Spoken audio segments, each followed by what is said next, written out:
ați revenit la Echilibru, sunt gazda dumneavoastră, psiholog Elena Harbur, și după cum v-am promis în ediția trecută, am revenit pe subiectul sociopatiei. Partea a doua. Data trecută am vorbit despre psihopatie, cum arată psihopatul, fie el bărbat sau femeie. Diferențele nu sunt foarte mari, doar să zic un pic de parte de educație, ca și roluri, că femeia se comportă într-un fel și bărbatul în alt fel. Bărbatul este mai dominator, mai puternic, mai îndreptățit să fie dur, pe când femeia este cumva obligată socialmente să fie mai ponderată. Dar elementul esențial este lipsa de empatie și am clarificat-o data trecută. Astăzi vom vorbi despre sociopatie și personalitatea antisocială. Majoritatea oamenilor consideră că antisocialul reprezintă acel om care are o anxietate de a fi în societate, care e teamă să vorbească sau evită să fie în grupuri mari pentru că se simte inconfortabil sau este dificil să se adapteze. Ei bine, personalitatea antisocială nu are nimic a face cu acest comportament. Personalitatea antisocială, alias sociopatul, este acea persoană care este împotriva societății. Este acea persoană care fură, face graffiti, atacă, nu respectă regulile sub nicio formă. Putem pleca în imaginația noastră când ne gândim la un sociopat de la acei oameni care sunt împotrivă, clar, și fac acte împotriva societății, a bunurilor, a proprietății statului și nu numai a statului, a oricui, dau spargeri, fură, distrug obiecte, dau foc, până la acele personalități care pur și simplu doar nu respectă regulile. Categoric, o să vă gândiți, și eu la un moment dat nu am respectat toate regulile, asta mă face să fiu sociopat? Nu. Este vorba, din nou, cum spuneam și în ediția trecută când vorbeam despre psihopatie, este vorba despre intensitate și mai mult decât atât este vorba despre un pattern durabil de viață. Personalitatea antisocială, sociopatul, are încă din copilărie comportamente de a face rău. Nu toți copiii fură din buzunarele părinților, nu toți copiii sparg geamurile, nu toți copiii se încaieră, nu toți copiii fug de acasă. Da, poate absenteismul școlar este mai frecvent în perioada adolescenței, când vor să exploreze, și asta nu-i face sociopați, ci acele comportamente care sunt flagrant împotrivă. Opoziționismul, de asemenea, este o formă de manifestare, dar este mai mult decât atât. Sunt acei copii care rănesc animalele, care își bat joc de animale, le fac rău ca să se distreze.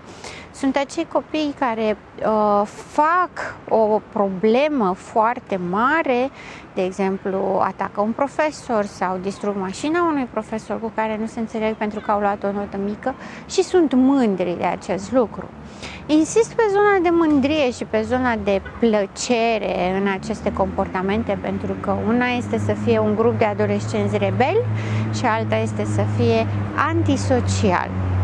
Antisocialul nu are remușcări, nu are sentimente de vinovăție, nu îi pare rău pentru ce face. De aici este și confuzia foarte ușoară între psihopatie și sociopatie, pentru că ambii nu au remușcare și nu au sentimente de vinovăție. Însă, psihopatul este mai degrabă axat pe propria persoană și este înnăscut să fie așa, pe când sociopatul este axat pe societate, este supărat pe tot, pe lume, pe viață, pe toți oamenii îi fac rău, este tot timpul sub suspiciune și tot timpul sub furia și sub ura de a se răzbuna pentru absolut orice. Pentru orice remarcă inocentă, pentru obișnuitele tachinări între copii în care se întărâtă unii pe ceilalți. Sociopatul vede din asta o problemă foarte mare și ceea ce încearcă în permanență este să se răzbune făcându-le rău. Un copil sociopat la vârstă de 6 ani, de exemplu, este în stare să-și bată un coleg cu picioarele în cap până nu se mai mișcă de jos și are mari dificultăți în a se opri. Nu se poate opri din acest lucru. Așa diferențiem, pentru că este vorba despre intensitatea comportamentului, este vorba despre periculozitatea comportamentului. Dacă psihopatul este periculos doar dacă îi faci ceva și atunci el trebuie să-și compenseze nedreptatea, sociopatul consideră că el este atacat oricum tot timpul. Sociopatul are o plăcere specifică din a ataca tot ce ține de societate, tot ce ține de lume, tot ce ține de ceea ce îl înconjoară. Pentru sociopat este extrem de important ca el să încalce regulile. Pentru sociopat nu există regulile. Regulile sunt făcute pentru fraieri, o să spună un sociopat. Eu sunt mai presus de ele, mie nu mi se aplică. Eu pot să încalc regulile fără să fiu pedepsit. De asemenea, are comportamentul dramatic, extrem de dramatic. Când un sociopat este prins asupra faptului sau îi se demonstrează, pe lângă faptul că nu recunoaște nimic din ce face, sparge o mașină sau scrie cu grafite pe o mașină sau taie cauciucurile la o mașină, nu recunoaște acest lucru, la început va avea tendința de a avea un comportament extrem de inocent și va fi în mod vădit, chinuit să își schimbe mimica astfel încât să pară total lipsit de vreo informație privind acest subiect. Până la urmă, în cursul discuției, când îi se prezintă dovezile, își schimbă fizionomia și cel mai des începe și râde. Va avea dramatismul acesta, pentru că vroiam să subliniez partea de dramatism. Va face orice, ca oricine să-l creadă că nu a făcut acel lucru. Nu pentru că s-ar rușina sau pentru că i-ar părea rău, ci pentru jocul de a-i minți pe ceilalți, pentru jocul de a fi peste ceilalți și de a nu plăti pentru că a încălcat regulile. Pentru el este o normalitate. Regulile nu există. Iar asta vine din lipsa de vinovăție și lipsa de rușine și totodată lipsa de responsabilitate. Spre deosebire de psihopat, care este calculat, este rece, genul care îl supere acum și te omoară peste o săptămână, sociopatul este foarte expansiv, reacționează imediat. Vedeți bătăile din baruri, din cluburi, de pe stradă. Aceștia sunt sociopații. Tot ce este extravagant, impulsiv și oarecum amplu. Nu se oprește la o corecție, nu se oprește decât dacă știe că vine poliția și urmează să fie pedepsit. De altfel, nu este frică decât de poliție, deși va insista foarte mult pe faptul că el nu se supune decât lui Dumnezeu. Numai Dumnezeu poate să îl pedepsească, să-l critique, să-l țină în frâu cumva. Tocmai de aceea foarte mulți sociopați merg la biserică, nu aplică nimic din ce aud acolo, dar se duc acolo ca să-și mântuiască sufletele, spun ei. Pe de altă parte, sufletele lor sunt încărcate de o autovictimizare, pentru că, spuneam mai devreme, ei consideră că toată lumea le face rău. Ei trăiesc în interiorul lor o suferință pentru care trebuie să se răzbune și de asta ajung să fie antisociali.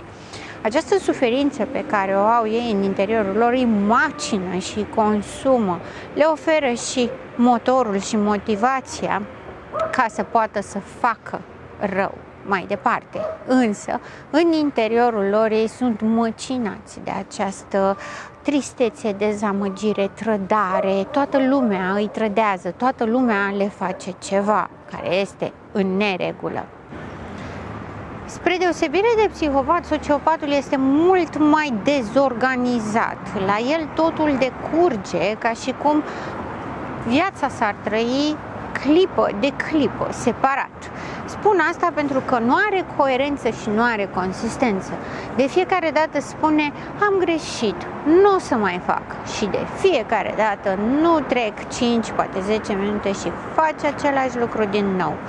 Pentru că nu are coerență în comportament, nu are stabilitate și nu are organizare. Psihopatul este cel care este extrem de organizat și calculează în detaliu fiecare amănunt, pe când sociopatul este exploziv, el este cel care trăiește reactiv.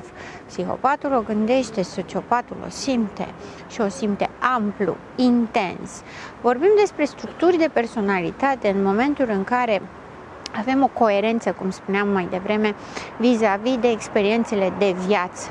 Acești copii se văd încă de mici, durează până în adolescență. În adolescență se exagerează toate aceste comportamente antisociale, dar ele rămân stabile pe termen lung. De aceea vorbim despre un pattern de personalitate antisocial, pentru că în decursul anilor al formării, al vieții sale, care este determinată în mare de contextul său de viață, avem același pattern de comportament, același pattern de a înțelege și a vedea lucrurile. Nu ajunge niciodată să aibă stabilitate, siguranță și liniște. Este extrem de ofensator, este extrem de opoziționist.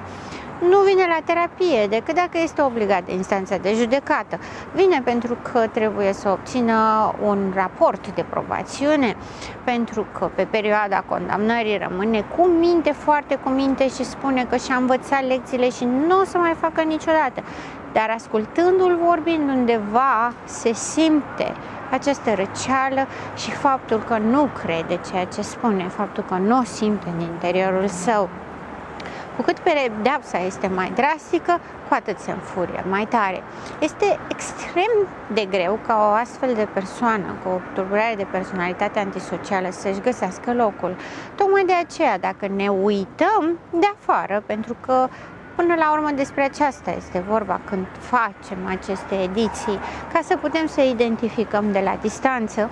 Când ne uităm de din afară, ceea ce vom observa este acest pattern de a se da mare, de a brava cu acte antisociale, cu a nu respecta regulile, cu a fi opozant, cu a ieși în evidență și mai mult decât atât cu instabilitatea. Atât instabilitatea emoțiilor, a temperamentului, de la liniștit sau absent, mai bine zis, la exploziv, până la această incoerență și instabilitate privind de istoricul întregii sale vieți.